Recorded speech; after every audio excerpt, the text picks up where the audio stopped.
नमस्कार दोस्तों, हम देखेंगे आज मौर्य काल। तो मौर्य काल, इसके पीछे जितना भी हमने वीडियो कंप्लीट की है, अगर आपने नहीं देखा है तो पीछे जाके प्लेलिस्ट में एंशिएंट हिस्ट्री की सारी वीडियो पड़ी हैं, वो देख सकते हैं। आज की वीडियो में पूरा मौर्य काल देखेंगे हम लोग। मौर्य काल के इतिहास के कौन कौन से जानने के स्रोत हैं, राजनीतिक एवं प्रशासनिक हैं, आपका आर्थिक विशेषता है, समाज है, सांस्कृतिक पक्ष हैं, ठीक है, और साम्राज्य कहाँ कहाँ तक फैला देखें आप, ठीक, पूरा मैप से। और ये आपका रिवीजन के पर्पज से और फिर डीपली सारा जानेंगे एक वीडियो में। तो आइए देखते हैं। आपका रिवीजन क्लासेस में स्वागत है। आइए बिना देरी करे शुरू करते हैं। ठीक, देखिए, मौर्य साम्राज्य आपका 321 से लेके 185, कहीं के 322 भी लिखा था, दोनों लिखा है। दूसरा पेज में दिखाएंगे आपका, वो भी लिखा है हमने। तो ये कन्फ्लिक्ट होता है तो एक ही आएगा, तो 321 वाला देखिएगा। अब तक का सबसे बड़ा साम्राज्य है, मतलब जितने भी साम्राज्य स्थापित हुए, चाहे आप गुप्ताज हुआ, आपका मौर्य साम्राज्य, सभ्य, तो सब अब तक का सबसे बड़ा साम्राज्य है। ठीक, आप देखेंगे कि जो इसके राजनीतिक प्रशासन है, इसको दो भागों में बांटा गया है। एक आपका शासक है और प्रशासन की विशेषता। ठीक, शासक में क्या है, चंद्रगुप्त है। दूसरा आपका बिंदुसार है। तीसरा आपका अशोक है, अशोक के उत्तराधिकारी है। इतने में बांट के हम लोग पढ़ेंगे। 321 से लेकर 297 तक आपका चंद्रगुप्त मौर्य है। बिंदुसार का कार्यकाल 297 से 273, और फिर 3 साल आपका सत्ता के लिए संघर्ष चलता है। तो 269 से लेकर 232 BC तक अशोक है। उसके बाद अशोक के उत्तराधिकारी 232 से लेकर 185 में निपट जाते हैं सारे के सारे। ठीक, अब क्या है कि ये जो ये प्रशासन है क्या है, भारी भरकम पूरा प्रशासन है, निरंकुश राजतंत्र है। ठीक, बहुत बड़ा सत्ता है। क्योंकि हम देखेंगे, यहाँ मैप में देखिए, ये पूरा, इसको यहाँ इतना छोड़ दीजिए, ये जो चिन्ह मतलब लाइन बनी है ये, तो ये इतना छोड़ दीजिए। यहाँ पे मौर्यों का शासन नहीं था, लेकिन यहाँ से देखेंगे पूरा बर्मा लेके ऐसे, और ये काबुल कांधार, पूरा ये आपका मौर्यों का शासन है। ठीक, जो ये कलिंग युद्ध था, ये कलिंग अशोक के समय शामिल हुआ। अब आगे देखते रहेंगे, सारा मिलेगा। इतिहास जानकारी के स्रोत क्या क्या है, एक पुरातात्विक है, साहित्यिक है। तो पुरातात्विक के अंतर्गत क्या क्या आता है कि मौर्य शासकों द्वारा जो आहत सिक्के थे चांदी और तांबे के, उनसे जानकारी मिलती है। मृदभांड है, जिन्हें NBPW कहते हैं। फिर उत्खनिक सामग्री अवशेष है उनके, जैसे कि आप तक्षशिला में देख लीजिए, पाटलिपुत्र में कुम्हार वाला जो आपकी महल है लकड़ी का, मथुरा से मिलता है। अभिलेख क्या क्या है, अस्थाई भौतिक सामग्री लेख, इनके बहुत प्रकार है। जैसे आपके अशोक के पूर्व के अभिलेख हैं और आपके अशोक के अभिलेख, अधिकतर तो अशोक के मिलेंगे आपके। प्राकृतिक और ब्राह्मी भाषा में है, जैसे कि आपका पिपरावा लेख बस्ती यूपी में है। ठीक, जैसे कि कुछ चंद्रगुप्त मौर्य के भी लेख मिले हैं। आपका कलश लेख है, स्तूप की पूजा की चर्चा है, भारतीय उपमहाद्वीप में पढ़ा जाने वाला सबसे प्राचीनतम लेख है। सोगौरा का अभिलेख है आपका, अशोक ये चंद्रगुप्त के समय का है। इसमें अकाल के समय अधिकारियों को जनता को राहत पहुंचाने का स्रोत मालूम चलता है। एक महास्थान अभिलेख है आपका बांग्लादेश में, उसके बारे में चर्चा है। अशोक का अभिलेख के बारे में चर्चा है। ठीक है, ऐसे आपको देखिए, ऐसे देखिएगा साहित्यिक जानकारी मिलेगी आपकी। देसी साहित्य है, आपका विदेशी विवरण है। धार्मिक में क्या क्या है, बौद्ध साहित्य, ब्राह्मण साहित्य है, बौद्ध साहित्य, जैन साहित्य। इसमें आपके धर्मशास्त्र और पुराणों के बारे में, जैसे कि वायु पुराण में आपके मौर्य साम्राज्य की जानकारी मिलती है। और बौद्ध साहित्य में आपका कथा वस्तु, मोगली पुत्तिस, मिलिंद पन्होक आपका नागसेन का है। ठीक, आप देखेंगे कि जैन साहित्य में आपका कल्पसूत्र भद्रबाहु द्वारा लिखा है। परिशिष्ट वर्णन है, हेमचंद्र द्वारा 1200 ईस्वी में लिखा है। ये सब जानकारी मिलती है देसी साहित्य से। विदेशी में आपका सिकंदर के साथ आए लेखकों का वर्णन है, जैसे कि मेगस्थनीज सेलुकस निकेटर का वो राजदूत था, ये लिखा है यहाँ पे। फिर भारत के राजनीतिक, सामाजिक और आर्थिक इतिहास की जानकारी देता है ये। फिर इसमें देखेंगे कि मौर्य के प्रशासन की जानकारी देता है। कला, पाटलिपुत्र, सबकी चर्चा करता है आपने। ये इंडिका बुक नामक पुस्तक लिखता है, उसमें ये कहता है कि अकाल नहीं पड़ता है, दास प्रथा नहीं है, 7 जातियां हैं। इतना ये सीमित दायरे में बताया है, और कुछ भ्रामक बातें कर दिया है। ये तीनों मान्य नहीं है, मतलब कि अकाल नहीं पड़ता है, क्योंकि अकाल 12 साल का पड़ा था चंद्रगुप्त के समय, तो वो श्रवण बेलगोला चला गया था। ये सब बातें हैं, थोड़ा बहुत देख लीजिएगा। मेगास्थनीज के बाद के लेखक कौन से हैं, प्लिनी है, नेचुरल हिस्ट्री लिखता है। स्ट्रेबो है, वर्ल्ड ज्योग्राफी लिखता है। एरियन है, इंडिका लिखता है। ठीक है, ये संकलन करता है ये। ठीक है, इंडिका का संकलन। और आपका प्लूटार्क है, लिवेस है, जस्टिन है, जो इंटरप्रेशन लिखता है। जैसे देखिए इंडिका जो है, इंडिका का मूल प्रति नहीं है, तो इसका संकलन एरियन ने किया है। देखिए मौर्य की ओरिजिन थ्योरी है। ब्राह्मण साहित्य में मौर्य शुद्ध थे, ठीक। नंदीदासी मूरा से उत्पन्न हुए। बोन प्लस जैन में क्षत्रिय थे। पिपलीवन के मौर्य से संबंधित है। अब विदेशी विवरण में हम्बल ओरिजिन है, सामान्य कुलोत्पन्न कहते हैं, ठीक। अब आगे देखते हैं। देखिए ये सारी भूमिका है। मौर्य काल 321 से लेकर 185 तक शासन एवं उनकी नीतियों का कार्य चर्चा देखेंगे हम लोग। ये आपकी भूमिका है। चंद्रगुप्त मौर्य 321 से लेकर 297 तक। यूनानी इसको क्या कहते हैं? सेंड्रोकोटस कहते हैं। उपलब्धियां क्या है? एक प्रशासक के रूप में इसकी हैं। घनानंद को राजगद्दी से हटाकर शासक बना था। महान विजेता था, अनेक क्षेत्रों का विजय किया था। प्लूटार्क कहता है कि 6 लाख की सेना द्वारा चंद्रगुप्त मौर्य ने पूरे भारत को रौंद डाला था। दक्कन अभियान किया, कर्नाटक तक किया था, ठीक है। स्क्रीन पे क्या आ रहा है? फिर उसके बाद संगम साहित्य में अहनानूर के हैं। संगम साहित्य जो है इसको अहनानूर कहते हैं। दक्षिण के आक्रमण की सूचना मिलती है अहनानूर से, ठीक है। पश्चिमोत्तर अभियान भी इसका इम्पोर्टेंट है। जस्टिन कहता है कि सिकंदर द्वारा विजित पश्चिमोत्तर के इलाकों को आप चंद्रगुप्त मौर्य ने जीत लिया। इसी क्रम में सेल्यूकस निकेटर के साथ चंद्रगुप्त मौर्य का युद्ध हुआ था 305 BC में। तो इसमें चंद्रगुप्त मौर्य विजेता बना था। देखिए चंद्रगुप्त मौर्य विजेता बना था और एपियानस ने इसकी चर्चा की है। संधि हुई। शर्तें क्या थी? सेल्यूकस निकेटर ने चंद्रगुप्त को 4 प्रदेश वैधानिक रूप से दिया था। हेरात, इसे एरिया कहते थे। बलूचिस्तान को जेड्रोसिया कहते थे। काबुल को आपका पेरोप मिसदाई कहते थे और अराकोसिया कहते थे कांधार को, ठीक है। अब इसका आप संक्षिप्त विवरण देखते हैं। अब ये जो जितना आपका भूमिका था कंप्लीट हुआ, ठीक। देखते हैं। चीज़ और है कि उसी संधि में उसी संधि में जो ग्रीक राजकुमारी का विवाह मौर्य शासक से हुआ था चंद्रगुप्त मौर्य से, हेलेना, इसे कार्नेलिया भी कहते हैं। 2 इसका नाम है, हेलेना के लीजिए या कार्नेलिया के लीजिए। बदले में चंद्रगुप्त मौर्य ने सेल्यूकस को 500 हाथी दिया था उपहार स्वरूप, ठीक है। संधि के बाद मेगास्थनीज जो था मौर्य दरबार में आया था, ठीक है। अब आगे देखते हैं। हाँ देखिए अब यहाँ से ये सारा संक्षिप्त विवरण है। भूमिका देख लिए हम लोग, वो रिवीजन के लिए बहुत ज़बरदस्त है जो आगे था। देखिए अब 321 समझ लीजिए। 321 ईसा पूर्व से 184 ईसा पूर्व तक संस्थापक आपका चंद्रगुप्त मौर्य का घनानंद को हराकर मौर्य वंश की स्थापना करता है। और मौर्य कालीन जानकारी के स्रोत आप देखें, साहित्यिक स्रोत में कौन कौन से हैं, तो हमें ऊपर उसमें नहीं देखा था। तो अर्थशास्त्र है, कौटिल्य द्वारा रचित है, ठीक है। इसका विषय जो है राजनीतिक है। अर्थशास्त्र मतलब समझ के इसको आर्थिक परिदृश्य से ना देखिएगा, इसमें राजनीतिक परिदृश्य है। भाषा इसकी संस्कृत थी। शैली क्या है? गद्य पद्य दोनों है, इसको चंपू शैली कहते हैं। और भारतीय राजनीति पर लिखा गया यह पहला ग्रंथ था। राजनीति पर लिखा गया पहला ग्रंथ था, ठीक। अब देखिए क्या है कि इससे जानकारी क्या क्या मिलती है। मौर्यकालीन प्रशासन की जानकारी मिलती है, शासन नीतियाँ की जानकारी मिलती है, कर व्यवस्था क्या क्या थे मौर्यकालीन शासन व्यवस्था में, मौर्यकालीन साम्राज्य में कर व्यवस्था क्या थी उसकी जानकारी मिलती है।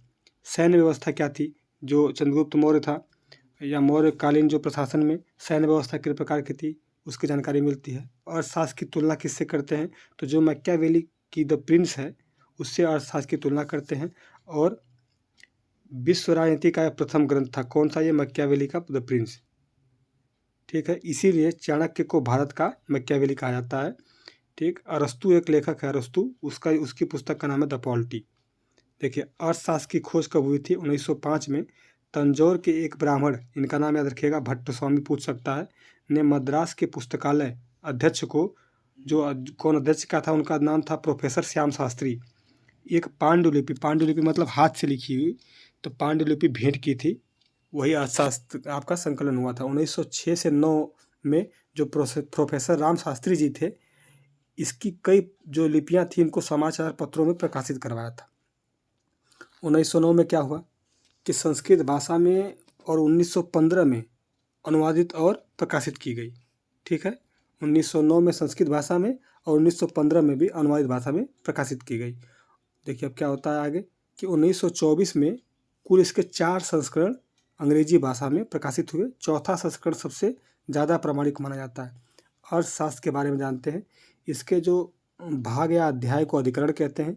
इसमें फिर अगला जो है जो अधिकरण की संख्या 15 याद रखिएगा, इंपॉर्टेंट है। प्राधिकरण होता है उसमें 180 उपभाग हैं जो 180 हैं, और जो टोटल श्लोक इसके हैं 6000 है अर्थशास्त्र के। तो ये पूछता है, आप देखिए जो प्रथम अध्याय आप देखेंगे, एस के पांडे सर की बुक पढ़ेंगे तो सारा आपको मिलेगा। तो प्रथम अध्याय है, उसका विनयाधिकरण कहते हैं प्रथम अध्याय को। इसमें क्या देता है कि राजा के विनय, अनुशासन एवं सामान्य व्यवहार का वर्णन है प्रथम अध्याय में। जो चंद्रगुप्त मौर्य ने के समय उनका प्रधानमंत्री था, कौटिल्य जो थे प्रधानमंत्री थे, उन्होंने अर्थशास्त्र लिखा। उसमें जो प्रथम अध्याय है विनयाधिकरण है, उसके अंतर्गत है कि राजा के विनय, अनुशासन एवं सामान्य व्यवहार का वर्णन प्रथम अध्याय में है। प्रथम अध्याय विनयाधिकरण है। फिर आपका जो इम्पोर्टेंट वही है, छठा अधिकरण जो है इसमें मंडल यूनि है, मंडल यूनि। इसमें सप्तांग सिद्धांत के बारे में विवेचन है। जैसे कि सप्तांग सिद्धांत में स्वामी अर्थात राजा, जनपद जो है, और स्वामी राजा को राज्य का सिर कहते थे, जनपद को राज्य का जंघा, और दुर्ग जो होता था तीसरा नंबर पर राज्य की बाहें, चौथा नंबर पे अमात्य है तो राज्य की आंखें, सेना को राज्य का मस्तिष्क कहते थे, और कोष को राज्य का मुख कहते थे। वो कोष लिखा है राज्य का मुख, और मित्र को राज्य का कान कहते थे। सबसे लास्ट नंबर पे मित्र आता था। ये क्रम पूछा था कि जो सप्तांग में सबसे लास्ट में कौन आता है, तो आपका मित्र आता है। ठीक है। अब तो अगर ये मतलब इसके अध्याय नहीं लिखे तो ये मत सोचिएगा कि मतलब जो इम्पोर्टेंट है, इस छठवां अधिकरण इम्पोर्टेंट है। इसमें मंडल योनि जो आपका है, जो इसमें सप्तांग सिद्धांत इम्पोर्टेंट है। अगर देखना चाहेंगे तो द्वितीय अधिकरण में आपका अध्यक्ष का प्रचार है, अध्यक्ष प्रचार, ये चैप्टर बना है अध्यक्ष प्रचार। ठीक है।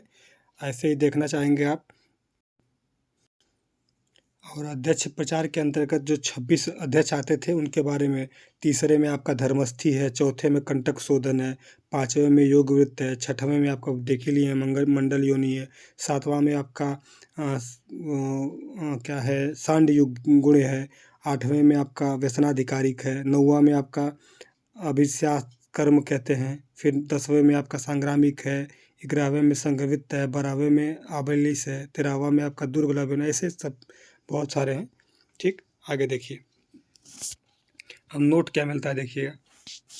कहता है कि संपूर्ण अर्थशास्त्र में चंद्रगुप्त मौर्य का उल्लेख नहीं है। बहुत इंपॉर्टेंट है ये कथन कांड में देखिए पूछ सकता है आपको। अर्थशास्त्र में 9 प्रकार के दासों का उल्लेख है। ठीक, वहीं आपके मेगास्थनीज कहता है 7 प्रकार का, उसका भी नाम आएगा। अकाल का उल्लेख है, मेगास्थनीज कहता है अकाल नहीं पढ़ते हैं, कौटिल्य कहते हैं अकाल पढ़ता है। चलिए बाद में इसका कंपैरिजन कर लेंगे, पहले इसको देख लेते हैं कि अर्थशास्त्र में 9 प्रकार के दास हैं, अकाल का उल्लेख है, 21 प्रकार के करों का उल्लेख है, गुप्तचर व्यवस्था का उल्लेख है, शासन को संचालित करने के लिए 18 तीर्थ, और आपका 26 जो दूसरा चैप्टर है 26 अध्यक्ष का उल्लेख किया गया है। 18 तीर्थ जो प्रथम श्रेणी के अधिकारी होते थे। ठीक है। अब इंडिका देखिए, इसका लेखक मेगास्थनीज है, इंडिका यहाँ पे है। मेगास्थनीज जो है सेलुकस निकेटर का राजदूत, भारत में 304 ईस्वी पूर्व में चंद्रगुप्त के शासनकाल में, और 299 ईस्वी पूर्व तक रहा था। 304 तक ईस्वी में आया था, ईस्वी पूर्व में आया था, और 299 ईस्वी तक रहा था। और भारत में प्रथम विदेशी राजदूत इसको माना जाता है। भाषा इसकी यूनानी थी। इंडिका का मूल प्रति उपलब्ध नहीं है, इसका संकलन किया गया है। ऊपर हम बता चुके हैं जब इसका भूमिका देख रहे थे हम लोग। तो संकलन किस आधार पर है कि यूनानी लेखक जो प्लूटार्क है, स्ट्रेबो है, जस्टिन है, एरियन है, एपियानस है के विवरण के आधार पर 1848 में डॉक्टर स्वानबैंक ने इस किया है। ठीक है। इसका संकलन 1891 में जो मेंडिकल ने अंग्रेजी में इसका अनुवाद किया। इंडिका का विवरण क्या क्या देखिए, यहाँ लिखा है इंडिका का विवरण, यहाँ लिखा है। अब देखिए क्या है, तुलना मिलेगी यहाँ आपको। सबसे बड़ा नगर पाटलिपुत्र को बताया है। इंडिका हमें पाटलिपुत्र को पोलीब्रोथा कहा गया है, बहुत इंपॉर्टेंट है। पाटलिपुत्र का प्रशासन 6 समितियों के माध्यम से संचालित किया जाता था। इंडिका में चंद्रगुप्त मौर्य का उल्लेख मिलता है। देखिए अर्थशास्त्र में चंद्रगुप्त मौर्य का उल्लेख नहीं मिलता है। ठीक है। फिर देखिएगा उत्तरापथ का उल्लेख, यहाँ से काट देते हैं, फिर देखते हैं। उत्तरापथ का उल्लेख मिलता है। यह मौर्य काल की सबसे बड़ी सड़क थी। ठीक है। इसका निर्माण चंद्रगुप्त मौर्य ने कराया था। उत्तरापथ जो मध्यकालीन भारत में शेरशाह सूरी ने इसे सड़के आजम नाम दिया था, सड़के आजम बहुत इंपॉर्टेंट है, इसे शेरशाह सूरी मार्ग भी कहते हैं। देखिए आगे आगे आपका आधुनिक भारत में इसे अंग्रेज गवर्नर जो ऑकलैंड था 36 से 41 इसका कार्यकाल है, गवर्नर था, ये भारत का गवर्नर था, ने इसे grand tank road, GT road कहा। ठीक है। सैन्य प्रशासन 6 समितियों के द्वारा देखा जाता था। ये आपका इसमें टोटल 30 सदस्य हैं, मतलब हर समिति में 5 सदस्य हैं। 6 समितियां हैं, हर समिति में 5 सदस्य हैं, तो 30 सदस्य टोटल हैं। इंडिका कहती है, मेगास्थनीज कहता है। देखिए जो सैन्य प्रशासन थे, सैन्य प्रशासन में जल समिति थी, रसद और हथियार आपूर्ति समिति थी, थल समिति थी, रथ समिति थी, अश्व था और आपका गज था। ठीक है। जब जल में आप जाएंगे, ये जल है, जल में जाएंगे तो आप रसद, हथियार और आप आपूर्ति लेके जाएंगे पूरा। फिर उसके बाद आप जल से बाहर निकलेंगे तो थल सेना आपकी हो जाएगी और बाहर निकलते ही आपको रथ और अश्व गज की जरूरत पड़ेगी। ठीक है, ये आप क्रम याद रखिएगा। मेगास्थनीज ने कहा है कि भारत डायोनिसियस मतलब शिव जी भोलेनाथ और हेराक्लीज मतलब कृष्ण की पूजा करते हैं। जो भारतीय हैं शिव और विष्णु कृष्ण भगवान की पूजा करते हैं। तो भोलेनाथ को क्या कहता है, डायोनिसियस कहता है, और भगवान कृष्ण को हेराक्लीज कहता है। अब देखिए कुछ भ्रामक विवरण, हमने कहा था कि इसने मेगास्थनीज द्वारा किया गया भ्रामक विवरण क्या क्या है। तो जो भारत में अकाल नहीं पड़ते, जबकि कौटिल्य ने कहा है भारत में अकाल पड़ते हैं। अब इसमें क्या है, अब ये भ्रामक कैसे है कि महास्थान जो पश्चिम बंगाल का है और सौगौरा जो है, सहोगरा कहते हैं इसे, गोरखपुर में उत्तर प्रदेश में, इसमें ताम्रपत्र में अकाल की जानकारी मिलती है। ठीक है। यहाँ अधिकारी नियुक्त होते हैं राहत बचाव के लिए। भारतीयों में लेखन कला का अभाव है, कौन कहता है, मेगास्थनीज कहता है इंडिका में। लेकिन आप सोचिए कि हम जानते हैं कि पहले ही वेदों और सूत्रों साहित्यों की रचना हो चुकी है, तो ये भी भ्रामक बातें हैं। दास प्रथा का विवरण नहीं है, ये कहता है दास प्रथा नहीं है, जबकि क्या है कि 9 प्रकार के दासों का उल्लेख मिलता है। कौन करता है ये आपका, ये कौटिल्य करते हैं 9 प्रकार के, मतलब अर्थशास्त्र में। और त्रिपिटक जो है बौद्ध ग्रंथ है, बौद्ध ग्रंथ है, इसमें 3 प्रकार के दासों का वर्णन है। भारतीय समाज को 7 जातियों में बांट के रखा है, किसने, मेगास्थनीज ने। कहता है कि 7 जातियां, एक दार्शनिक है, एक कृषक है, पशुपालक या शिकारी है, व्यापारी शिल्पी है, योद्धा है, निरीक्षक इंस्पेक्टर है, मंत्री। ये 7 जातियां बता दी है। फिर आगे देखेंगे, अगला साहित्यिक स्रोत है मुद्रा राक्षस, मौर्यकालीन स्रोत है। इसका लेखक विशाख दत्त है, एक गुप्तकालीन लेखक है। और जो मुद्रा राक्षस का टीकाकार है, ढूंढीराज के इसका नाम है, 10वीं शताब्दी में इस पर टीका लिखता है मुद्रा राक्षस पे। और इससे जानकारी क्या क्या प्राप्त होती है, तो गुप्तकाल, मौर्यकाल और नंद वंश, ये तीनों की जानकारी प्राप्त होती है मुद्रा राक्षस से। ठीक। इसकी भाषा संस्कृत है। चंद्रगुप्त को इसमें वृषल कहा है। वृषल का अर्थात मतलब कि निम्न कुल में उत्पन्न हुआ है। ठीक है। एक ही मात्र ऐसा है कि इसको चंद्रगुप्त को इसने निम्न कुल बताया, और सब क्षत्रिय कहते हैं। भारत का प्रथम जासूसी ग्रंथ माना जाता है। ये जासूसी ग्रंथ है, बहुत इंपॉर्टेंट है, याद रखिएगा। और ये ऐसा ग्रंथ है जो नायिका विहीन है, नाटक है, नायिका विहीन नाटक है। ये क्वेश्चन पूछा था कि मुद्रा राक्षस क्या है, नाटक है का, और ऑप्शन दे रखा था, तो नाटक है। इसका हिंदी अनुवाद भारतेंदु हरिश्चंद्र ने किया है, ये भी इम्पोर्टेंट है। भारतीय जो चंद्रगुप्त मौर्य व हेलेना के विवाह के बारे में जानकारी देता है मुद्रा राक्षस। चंद्रगुप्त की परिषद सभा का उल्लेख करता है। अगला फिर एक साहित्यिक स्रोत आता है राजतरंगिणी, ये इसके लेखक कलहण है। भारत का प्रथम ऐतिहासिक ग्रंथ माना जाता है। ठीक है। और जिसमें पहली बार भारतीय इतिहास को क्रमबद्ध रूप से लिखने का प्रयास किया गया था। जम्मू कश्मीर के इतिहास का वर्णन है इसमें, और अशोक द्वारा झेलम नदी के किनारे श्रीनगर की स्थापना का उल्लेख है। ठीक है। अन्य ग्रंथ देखिएगा, बौद्ध धर्म का ग्रंथ है दीपवंश महावंश और महाबोधि वंश दिव्यावदान। जो दीपवंश महावंश है, इसकी रचना श्रीलंका में, और इन्हें सिंहली अनुसूची कहते हैं। मतलब कि जो दीपवंश और महावंश हैं, इनकी जो रचना इसकी हुई है, ये श्रीलंका में हुई है। और ये क्या है, ये सिंहली अनुसूची हैं। ठीक है, श्रीलंका के। जैन ग्रंथ के अंतर्गत क्या है, भद्रबाहु द्वारा रचित कल्पसूत्र है। इससे भी मौर्यकालीन की जानकारी मिलती है। हेमचंद्र हैं, ये प्रशिष्ट वर्णन लिखे हैं, इससे भी जानकारी मिलती है। ब्राह्मण ग्रंथ हैं, क्षेमेंद्र, बृहत कथा मंजरी, बृहत है, बृहत कथा मंजरी। सोमदेव लिखे हैं कथा सरित सागर, और पतंजलि लिखे हैं महाभाष्य। ये आपका इससे जानकारी मिलती है, बहुत इंपॉर्टेंट है। ये सभी ग्रंथ मौर्य वंश की जानकारी देते हैं। ये देखिए लाइन लिख भी गई है, इंपॉर्टेंट है। ठीक, अब देखिएगा पुरातात्विक सोच है, ये देखिए ये लिखा ना यहाँ पे, पुरातात्विक सोच क्या क्या है कि अभिलेख है जो किसी भी प्रकार, अभिलेख का अर्थ क्या है, किसी भी कठोर सतह पर उत्कीर्ण लेख को अभिलेख कहते हैं। और अभिलेखों की खोज पहली बार 1750 ईस्वी में हुई। खोजकर्ता कौन था, तो टी फेंथलर थे।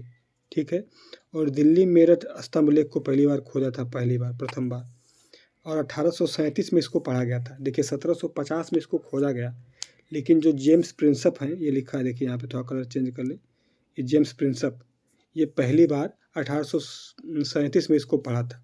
और इसकी लिपि क्या है, तो लिपि इसकी ब्राह्मी है। देखिए लिपि ब्राह्मी है और खरोष्टी है, ग्रीक अरामाइक लिपि है। जो ब्राह्मी हो बाएं से दाएं लिखते हैं। ठीक है, ये काट के थोड़ा सा, ब्राह्मी बाएं से दाएं लिखते हैं, खरोष्टी को दाएं से बाएं लिखते हैं।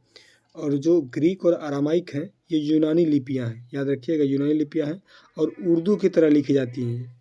ठीक है, अशोक के अभिलेखों में अक्षरों को लिखते समय अंत में शंख की भांति घुमा दिया जाता था, अतः इसे शंखाकार लिपि भी कहा जाता है। बहुत इंपॉर्टेंट है।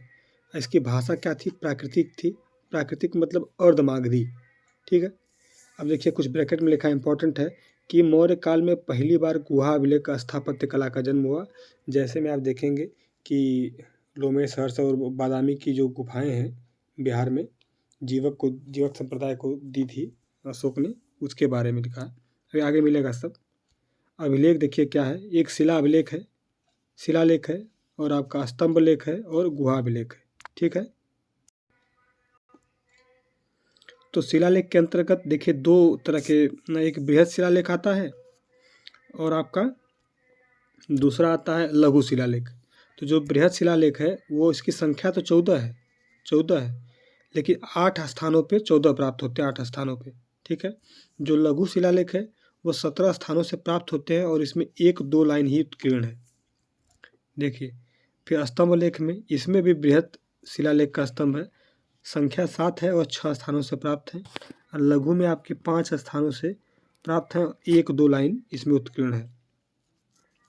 गुहा अभिलेख जो बताएं, देखिए आजीवक संप्रदाय को अनुयायी को निवास के लिए बनाई थी, इनकी संख्या 7 थी, इसमें भी 1-2 लाइन उत्कीर्ण है। अब देखिए इसमें क्या क्या लिखा, थोड़ा जूम कर देते हैं, आपको साफ दिख जाएगा।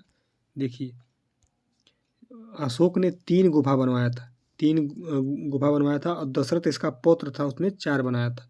तो जो कर्ण चौपाल और विश्व झोपड़ी और सुदामा, ये 3 जो थे बराबर की पहाड़ियों में निर्मित है, अशोक ने बनवाया है। और गोपी, वापी, पदसिक, ठीक है, नागार्जुन की पहाड़ियों में, याद रखिएगा। और चौथी एक है जो आपका लोमेश ऋषि, या आपकी ये बराबर की पहाड़ी में है, बनवाया लेकिन किसने है, ये दशरथ ने बनवाया है, इंपॉर्टेंट है, याद रखिएगा।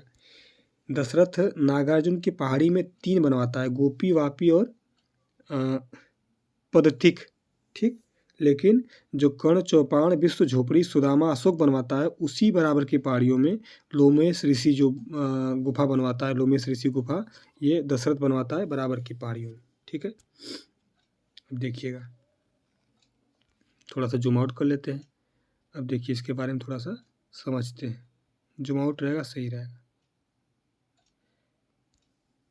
देखिए यहाँ लिखा है कि शिलालेख, बृहद शिलालेख, ये क्या है कि जो शिलाओं पे 14 लाइनें लिखी जाती थी, तो 8 स्थानों पे मिली है 14 लाइनों, 14 शिलालेख है। इसका ट्रिक याद रखिए, स्थान 8 है और राज्य कहाँ कहाँ है। शाम को जो सोए वो गधा, ठीक है, शाम को जो सोए वो गधा, ऐसे है। से शहबाजगढ़ी, यह पाकिस्तान के पेशावर में है, और मानसेहरा पाकिस्तान के हजारा में है। ये खरोष्टी लिपि में लिखा है, ये लिपि लिखी है, पूरा ये लिपि है। ठीक है, आपकी सुविधा के लिए कलर चेंज। देखिए कालसी में जो है उत्तराखंड के देहरादून में, ठीक, और आप देखेंगे जोगढ़, उड़ीसा के गंजाम जिला में है। सोपारा महाराष्ट्र के थाना जिला में। एरेगुंडी जो आंध्र प्रदेश के कर्नूल जिला में, ये बुस्तोफेदन लिपि में लिखा है। गिरनार जो काठियावाड़ के जूनागढ़ के समीप गिरनार पहाड़ी में है। धौली आपका उड़ीसा के पुरी जिले में एक गांव में स्थित है। ये सब ब्राह्मी लिपि में, ये खरुष्टी लिपि में। सिर्फ दो जो बाहर वाले हैं, मतलब इंडिया से बाहर, जो कांधार अफगानिस्तान, जहाँ विदेशी शासकों के आपको प्रभाव मिलेंगे राज्यों के, तो वहाँ खरुष्टी लिपि में है, और सब ब्राह्मी लिपि में। अशोक के जो स्तंभ लेख हैं, देखिए स्तंभ लेख, उनके बारे में थोड़ा जानते हैं। नीचे आते हैं, देखते हैं कहाँ लिखा है, मिलेगा आगे मिलेगा। अब चंद्रगुप्त मौर्य के बारे में जान लेते हैं। वो जितने स्रोत थे आपके, जितना हमने पढ़ा वो मौर्यकालीन स्रोत हैं, क्योंकि मौर्य काल से क्वेश्चन बनता है, और इतने स्रोत मौर्य काल से संबंधित हैं। अब चंद्रगुप्त मौर्य के बारे में जानिए कि 321 से लेकर 297 तक रहते हैं। अगर 322 कर लेते 298 है, ठीक है, वही बात है। प्रारंभिक जीवन क्या है चंद्रगुप्त मौर्य का? तो 323 ईस्वी पूर्व में घनानंद को पराजित कर मौर्य वंश की नींव रखी थी। और चंद्रगुप्त मौर्य के प्रारंभिक जीवन के बारे में किंवदंतियाँ एवं परंपराएं ही अधिक हैं और ठोस प्रमाण कम है। घनानंद के द्वारा अपमानित किए जाने पर चाणक्य ने समूल नष्ट का प्रण लिया था। विंध्याचल के जंगल में राजकीलम खेलते हुए, राजकीलम खेला रखेगा, राजकीलम समय चंद्रगुप्त को देखा और 1000 कांसार्पण में खरीदा। तक्षशिला में 7 से 8 वर्षों के विविध कलाओं का शिक्षा दिया था। ठीक है, तक्षशिला ले गए थे, वहीं पे इनको शिक्षा मिली थी चंद्रगुप्त मौर्य को। और देखिएगा, चंद्रगुप्त भारत का प्रथम ऐतिहासिक शासक। सिकंदर भारत द्वारा जीते गए, सिकंदर जो अपने द्वारा जीते गए क्षेत्रों में छत्रक प्रांतपाल नियुक्त किया। प्रथम प्रांतपाल जो छत्रक था वो आपका फिलिप था। फिलिप प्रथम कहते हैं इसे। चंद्रगुप्त विदेशी दासता से मुक्त कराने वाला प्रथम शासक है। और चंद्रगुप्त के विभिन्न नाम हैं, देखिए बहुत इंपॉर्टेंट है। यूनानी जो ग्रंथों में 3 नामों का उल्लेख है। एक सेंड्रोकोटस है, एंड्रोकोटस है और सेंड्रोकोप्टस है। देखिए सेंड्रोकोटस जो है ये स्ट्रेबो, एरियन और जस्टिन, इसको क्या कहते हैं? सेंड्रोकोटस कहते हैं। ठीक है, और एंड्रोकोटस जो है वो आपका एपियानस भी कहते हैं। एपियन को एपियानस भी कहते हैं। और प्लूटार्क, ये जो दोनों हैं इसको एंड्रोकोटस कहते हैं। और सेंड्रोकोप्स इसका प्रयोग जो फिलिकर्स करता है इसको, और एक नेरियाकस वो भी करता है। ठीक है, देखिए इसके जहाँ में नेरियाकस दिया गया है। ठीक है, दोनों करते हैं।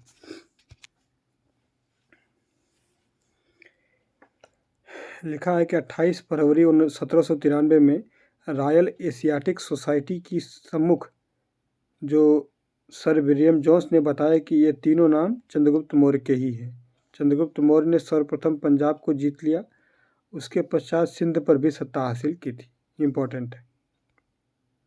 और देखिए अब क्या इम्पोर्टेंट है, यहाँ लिखा है कि चंद्रगुप्त मौर्य ने 305 ईस्वी पूर्व में सेल्यूकस निकेटर को पराजित किया था और इसके बीच संधि हुई थी।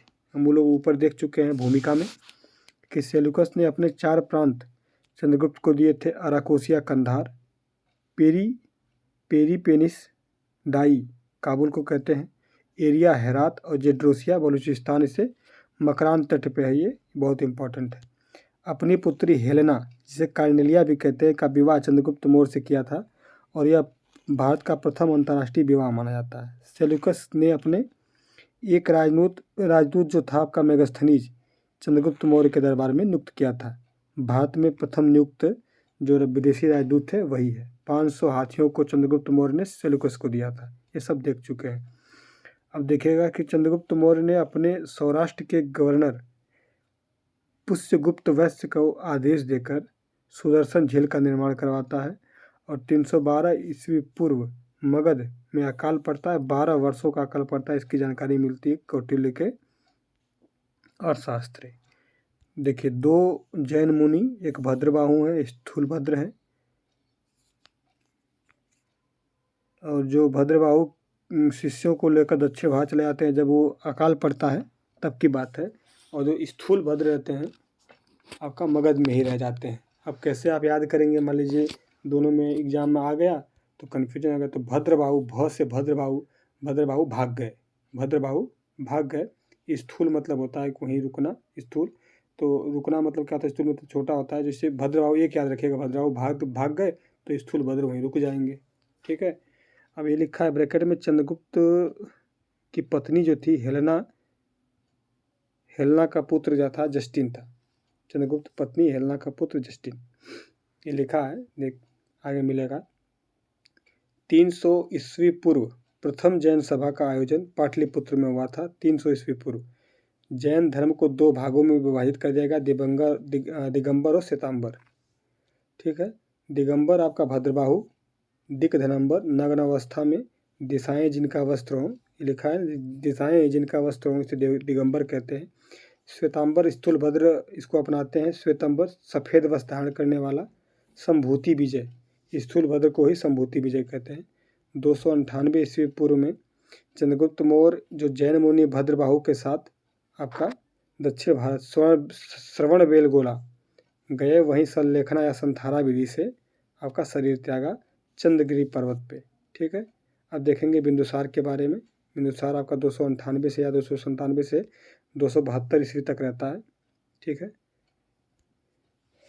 देखिए, इनके पिता चंद्रगुप्त मौर्य, माता दुर्धरा और पत्नी इसकी चारुमित्रा है। ठीक, चारुमित्रा है। चारुमित्रा से जो पुत्र उत्पन्न हुआ उसका नाम सुसीम, सबसे बड़ा पुत्र है। एक और पत्नी थी धम्बा, इसे सुभद्रांगी कहते हैं, वन देवी कहते हैं। जनपद कल्याणी इसका पुत्र था अशोक, और नूर था इसका पुत्र श्याम था। अब देखिए कुछ और बातें लिखी यहाँ पे बगल में। बिंदुसार को अमित्र घात कहते हैं, अमित्र घात कहते हैं या अमित्र चेष्ट भी कहते हैं, यूनानी शब्द है ये। और ये संस्कृत शब्द है जो अमित्र खाद है, इसको अमित्र घात कहते हैं, याद रखिएगा। शत्रुओं को खा जाने वाला इसका अर्थ है। वायु पुराण में इसे भद्रसार कहा गया है, भद्रसार। जैन ग्रंथों में इसे सिंहसेन नाम से वर्णित किया गया है। किसको? बिंदुसार को, बिंदुसार को। ठीक है। नोट में क्या लिखा है कि बौद्ध ग्रंथ महावग्गा के अनुसार बिंदुसार के 101 पुत्र थे। सीरिया के शासक को बिंदुसार ने पत्र लिखकर शासक एंटियोकस से 3 वस्तुएं मांगी थी, अंगूरी मदिरा, अंजीर सूखे मेवे और दार्शनिक। 2 चीज़ तो उसने दिया था, अंगूरी मदिरा और क्या कहते हैं अंजीर के सूखे मेवे, लेकिन दार्शनिक देने से मना कर दिया है। देखिए लिखा है, पर एंटियोकस ने दार्शनिक भेजने से मना कर दिया और डायमेकस नामक राजदूत को भेजा। मिस्र के शासक टालमी द्वितीय फिलाडेल्फस ने डायनोसिस नामक राजदूत बिंदुसार के दरबार में भेजा था। इम्पोर्टेंट है। बिंदुसार का प्रधानमंत्री चाणक्य की मृत्यु के बाद चाणक्य का जो शिष्य राधागुप्त था वो प्रधानमंत्री बनता है। ये बात इम्पोर्टेंट है। आगे देखिएगा, कहता है कि बिंदुसार के दरबार में 500 सदस्यों की एक मंत्रिपरिषद थी, 500 सदस्यों की। इसके प्रधान को खल्लाटक कहते थे, खल्लाटक। बिंदुसार के अंतिम समय में 2 विद्रोह तक्षशिला में हुए थे।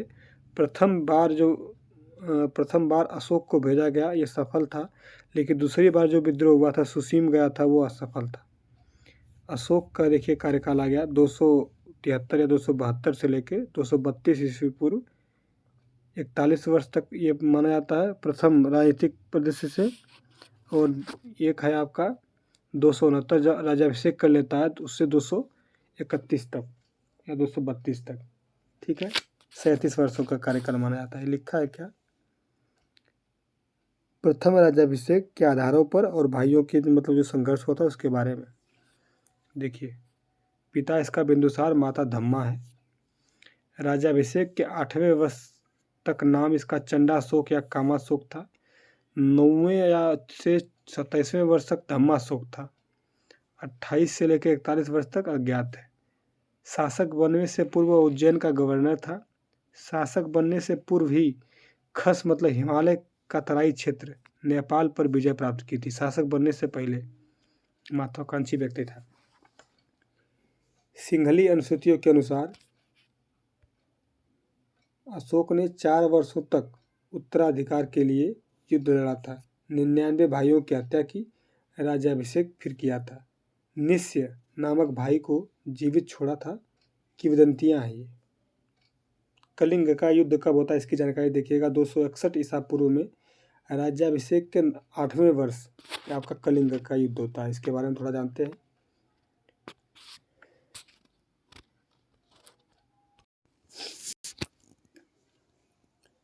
देखिए इसका जो कलिंग युद्ध का जो उल्लेख है अशोक ने स्वयं 13वें अपने शिलालेख में किया है।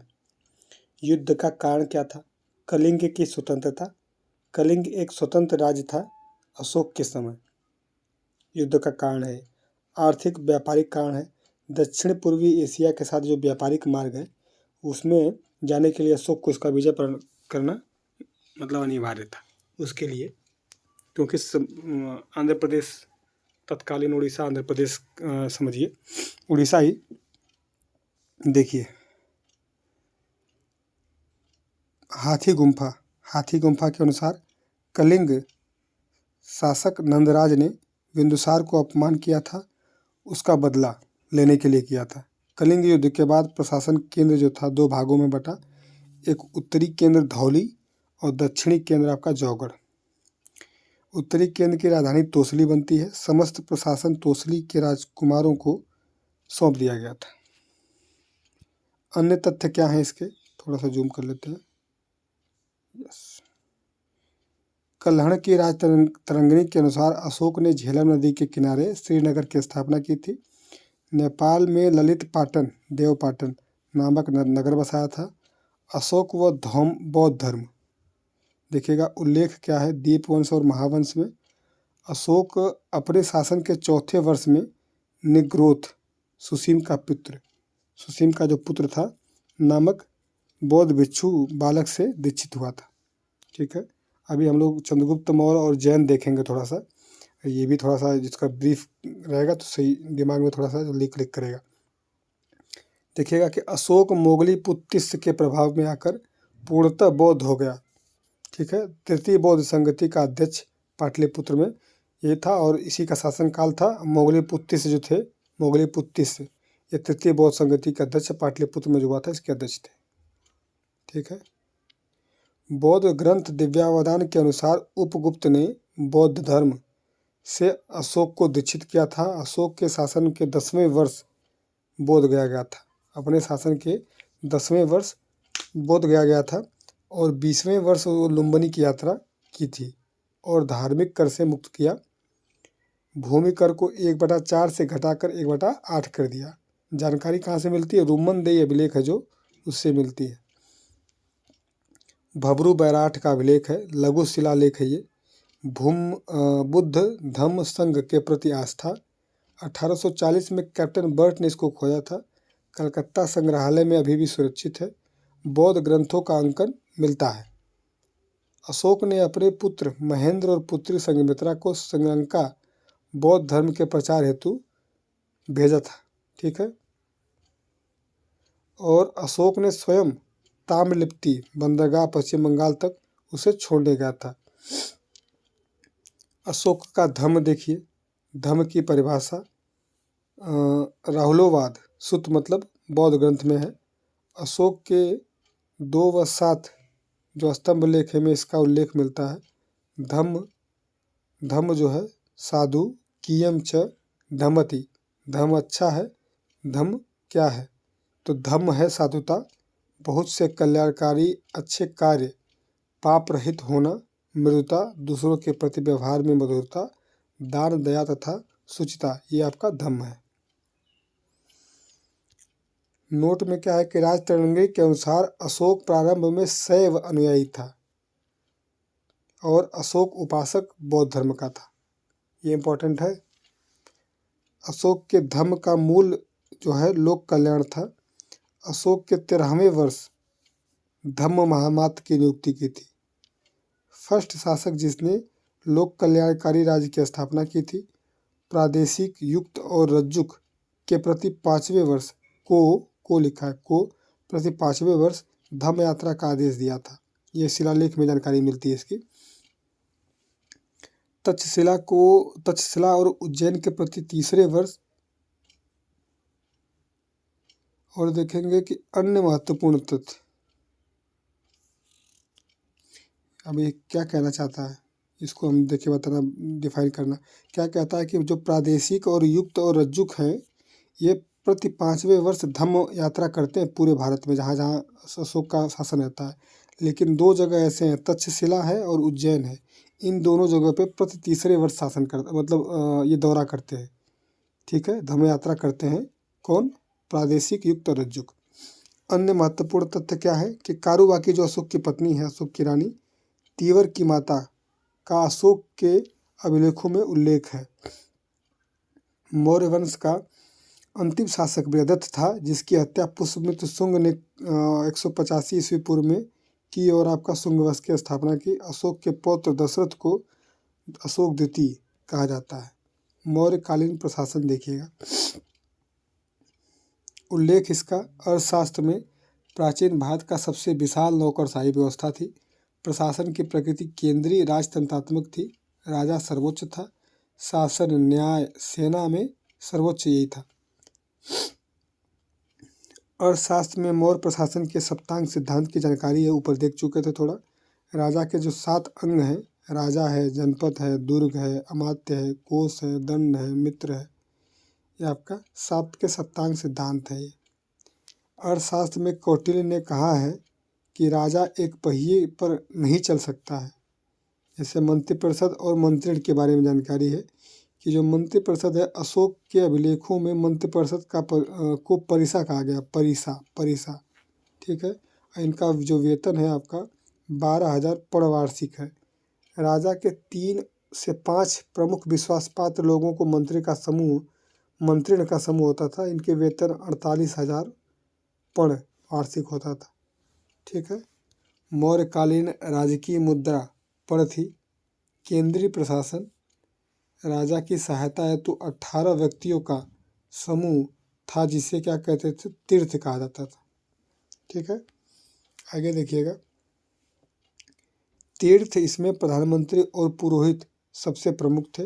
तीर्थों की नियुक्ति से पूर्व एक चरित्र परीक्षण जांच किया जाता था, जिसे उपधा परीक्षण कहते थे। उपधा परीक्षण, ये इम्पोर्टेंट है, ये देखिए हाईलाइट कर देते हैं, ये इम्पोर्टेंट है, उपधा परीक्षण कहते थे। अब देखिए, राजा था, राजा सर्वोच्च था, उसके बाद तीर्थ आते थे। ये पहले फर्स्ट ग्रेड के अधिकारी थे, 18 तीर्थ होते थे। इसके बाद आपका अध्यक्ष आता था, ये 26 अध्यक्ष होते थे और सेकेंड ग्रेड का अधिकारी होता था। तीर्थ और जो अध्यक्ष होते थे, इनके बीच में युक्त या उपयुक्त, ये 2 नियुक्त होते थे। ये संयोजक कड़ी के रूप में कार्य करते थे। इम्पोर्टेंट है ये। अर्थशास्त्र में वर्णित प्रमुख अध्यक्ष। ठीक है, देखिए ये आपका चुटकियों में याद होगा। अब क्या है कि यहाँ आपका अध्यक्ष लिखा हुआ है, यहाँ इनके कार्य लिखे हुए हैं। जैसे जैसे समझा देते हैं, आपको समझ में आ जाएगा। नोट्स में एकदम साफ साफ लिखा है। लक्षणाध्यक्ष होता था, ये मुद्रा या टकसाल का अध्यक्ष होता था। ठीक है, इसका कार्य होता था कि राज्य में मुद्रा जारी करने का प्रमुख अधिकारी कौन होता था? जो मुद्रा जारी करने वाला लक्षणाध्यक्ष होता था। तो जो राज्य में मुद्रा का जो कार्य होता था, तो ये रूपदर्शक क्या होता था, इसी के अंतर्गत आता था। सिक्के जारी करने के कार्य का निरीक्षण कौन करता था? तो आपका रूपदर्शक होता था। ठीक है, इंपॉर्टेंट है, इसी लक्षणाध्यक्ष के अंतर्गत आता है रूपदर्शक। सिक्के जारी करने के जो कार्य का निरीक्षण होता था, रूपदर्शक करता था।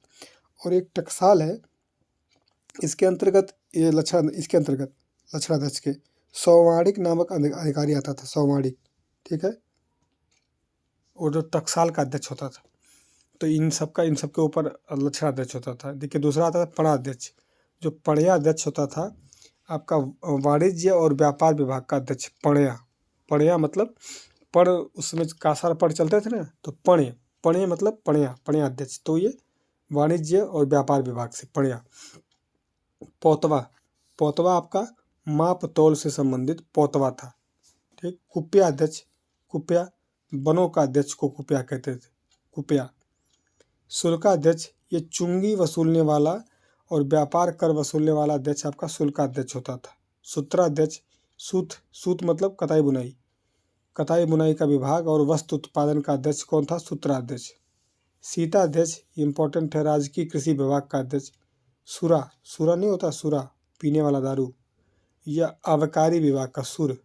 तो सुरा जो होता था यह आबकारी विभाग का अध्यक्ष होता था। सूना अध्यक्ष, सूना बूचड़ खाने और अवैध पशुओं की देखभाल करने के लिए ये सूना अध्यक्ष होता था। सूना मतलब बूचड़ खाने में काट देंगे सब सूना सूना हो जाएगा, तो सूना अध्यक्ष आपका बूचड़ खाने। अकरा अध्यक्ष बहुत इंपॉर्टेंट है, अकरा खान विभाग का अध्यक्ष होता था। संस्था अध्यक्ष आपका व्यापारिक मार्गों का अध्यक्ष होता संस्था। गणिका अध्यक्ष, गणिका गणिकाओं का अध्यक्ष मतलब जो व्यवसायें होती थी उनके लिए एक अध्यक्ष होता था, गणिका अध्यक्ष। मुद्रा अध्यक्ष पासपोर्ट विभाग का अध्यक्ष मुद्रा अध्यक्ष कहलाता था। और एक नवा अध्यक्ष होता था, ये जहाजरानी विभाग का अध्यक्ष होता था, नौसेना अधिकारी नवा अध्यक्ष। लवणा अध्यक्ष नमक अधिकारी। पत्तना अध्यक्ष आपका बंदरगाहों का अध्यक्ष। द्यूता अध्यक्ष जुआ का अधिकारी, द्यूता जुआ। देवता अध्यक्ष आपका धार्मिक संस्थाओं का अध्यक्ष होता था, देवता अध्यक्ष। अब देखेंगे यहाँ बंधनागार अध्यक्ष या कोष्ठागार अध्यक्ष, ये आपका जेल का अध्यक्ष होता था। लोहा अध्यक्ष धातु विभाग का अध्यक्ष। और महामात्य परसर्प, ये गुप्तचर विभाग के अध्यक्ष को महामात्या परसर्प कहते थे। अर्थशास्त्र के 18 तीर्थों का उल्लेख है, बहुत इंपॉर्टेंट है। पहला आपका प्रधानमंत्री व पुरोहित, राजा को सलाह और परामर्श देने के लिए। समाहर्ता राजस्व विभाग का प्रधान अधिकारी होता था, राजस्व संग्रहकर्ता भी होता था। कौन सा? समाहर्ता। देखेंगे सन्निधाता आपका कोषाध्यक्ष होता था। सेनापति युद्ध विभाग का मंत्री। युवराज राजा का उत्तराधिकारी। प्रतिष्ठा फौजदारी न्यायालय का न्यायाधीश, प्रतिष्ठा फौजदारी न्यायालय का न्यायाधीश। व्यवहारिक दीवानी या धर्मस्थी न्यायालय का मुख्य न्यायाधीश। नायक होता था तो सेना का संचालक, सेना का नेतृत्व करता था नायक। कर्मांतिक क्या होता था? उद्योग और उद्योग धंधों का प्रधान अधिकारी होता था कर्मांतिक। दंडपाल इसी में होता था। यह सेना की सामग्री जुटाने का कार्य करता था, अधिकारी होता था। प्रशासता राजकीय कागजातों को सुरक्षित रखने का और राजकीय आज्ञाओं को लिपिबद्ध करने का अधिकार किसको था? प्रशासता को। नागरिक क्या है? नगर का प्रमुख अधिकारी और जनगणना अधिकारी नागरिक कहलाता था। आठवीं देखिएगा, आठवीं का आपका वन विभाग का अधिकारी, ठीक है, वन विभाग का प्रधान अधिकारी। दौवारिक राजमहलों का देखरेख करने वाला प्रधान अधिकारी। दुर्गपाल देश के भीतर दुर्गों का प्रबंधक। अंतपाल सीमावर्ती दुर्गों का रक्षक, ठीक है। आगे देखेंगे मंत्री परिषद अध्यक्ष, ये मंत्री परिषद अध्यक्ष होता था। और अंतर्वासिक जो होता था सम्राट के अंगरक्षक, सेना का प्रधान होता था, ठीक है।